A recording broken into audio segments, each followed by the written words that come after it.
నమస్కారం. ఈటీవీ 360కి స్వాగతం. ముందుగా ప్రధాన అంశాలు. అమరావతిని గత పాలకులు శ్మశానమంటూ హేళన చేశారు. స్ఫూర్తిదాయక ప్రాజెక్టులో రైతుల్ని భాగస్వామ్యం చేస్తామన్న సీఎం.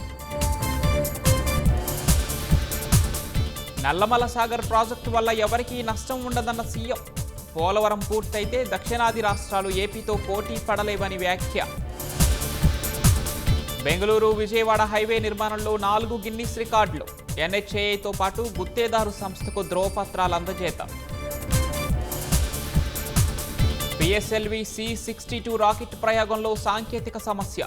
చివరి దశలో శాటిలైట్తో లింక్ తెగినట్లు ఇస్రో ప్రకటన.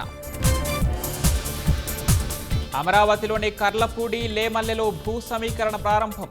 రైతుల నుంచి అంగీకార పత్రాలు స్వీకరించిన మంత్రి నారాయణ. అహ్మదాబాద్లో వైభవంగా అంతర్జాతీయ కైట్ ఫెస్టివల్.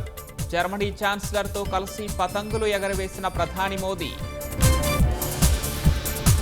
సిబిఐ విచారణకు టీవీకే అధ్యక్షుడు విజయ్.